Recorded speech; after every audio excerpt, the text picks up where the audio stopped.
कथम न ज्ञेयम अस्माभिः पापादस्मान् निवर्तितुम कुलक्षय कृतम दोषम प्रपश्यद्भिर Janardan. Hello friends, this is the 39th shlok of the first chapter of Bhagavad Gita, and in today's video we will understand this shlok in detail. So let's first understand its meaning. So the shlok says Katham na gyeyam asmabhih, which means how could we not know or how could we not understand Papa Dasman Nivartitum, which means to avoid our sin. Kulukshay Kritam, which means the destruction of the clan or family. Dosham Prapashyat Bhir Janardana, which means the fault which we can see, O Janardan.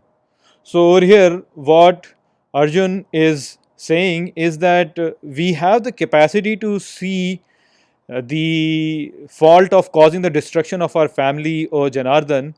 How could we not see it and avoid this in the past, basically? So this message of Arjun over here should be understood with the context of the previous shlok also. So in the previous shlok, Arjun said that the Kauravas, they have fallen in their greed to a level where they are causing the destruction of the family.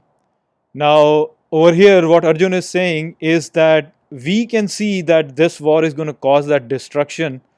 So we should avoid that. And how could we not avoid it? So basically, he's comparing Pandavas with Kauravas, and he's saying that although in their greed they are not able to see the destruction of the family, we can see it, so we should avoid it. We should not do the fight. So we know that that's what is going on over here, where Arjun is saying that I have no desire of fighting, and that message has been continued over here.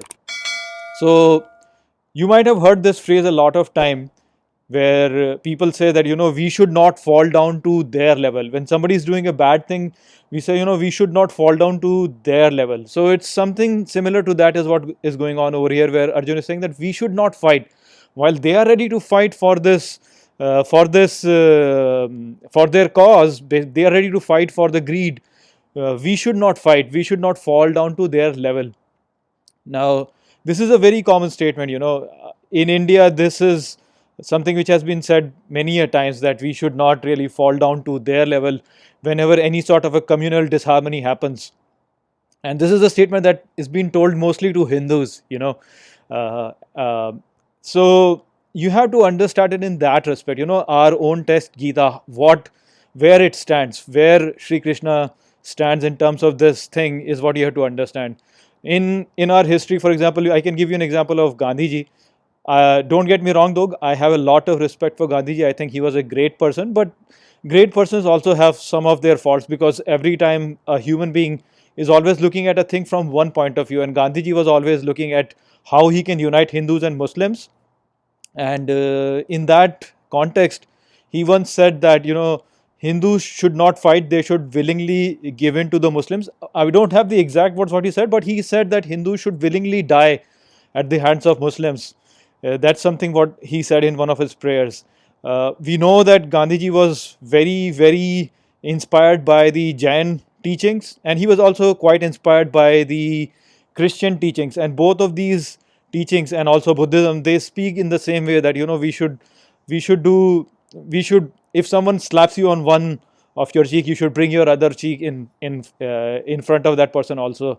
So he was saying in that context that we should not fall down to the level of an aggressor, so we should not fight. But if you look at Gita, then Gita does not tell you the same thing. It does not say that if someone if someone is giving into adharm, then he becomes part of adharm also, is the message that we get in Gita. And so we have to understand that. I mean, in the present context itself, you can understand it, that the whole democratic society or a civilized world right now is threatened by radical Islam. Radical Islam is trying to undermine the democratic and secular values of the modern society. And many times in that process, many of the governments have taken action against radical Islam. And in that process, many times these governments have been blamed to be going against the secular values. But the thing is that these governments, they are doing these things to prevent the secular values in itself. So you cannot really blame the governments for being anti-secular, because the secularism by itself is threatened by radical Islam, and so you have to suppress radical Islam. There is no other way out of it. You cannot really blame these governments for being anti-secular. So that's exactly the situation that is over here. That Arjun is saying that although they have fallen, they are fighting, they are causing this destruction of the family. We should not do that. We should not go down to their level. But the thing is that those people are the ones who are causing this adharm, and so there is no other way. You have to fight to bring it down. Yudhishthir was ready to give in half of his kingdom with Duryodhan, and he moved his capital to Indraprasth. uh, he was then taken, he was then cheated in the game of dice, and he was then exiled. He was exiled, and when he came back, Duryodhana is still not ready to give the rightful kingdom from him for him. So he has every right to fight. He is not fighting over here for his greed.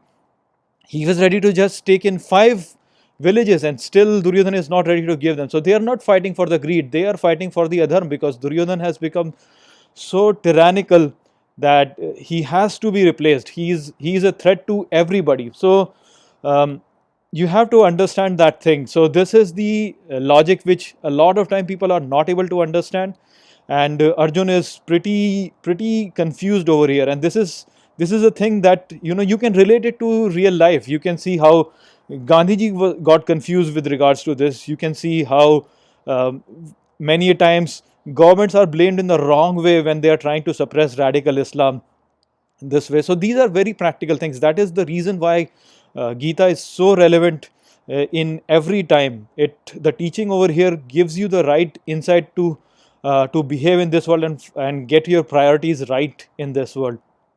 So this is a very important shlok 38 and 39. They give you a very important message which are very relevant in this world. So I hope I have explained these two shloks well to you. With that, I'll close this video. I'll see you all in the next video. Take care.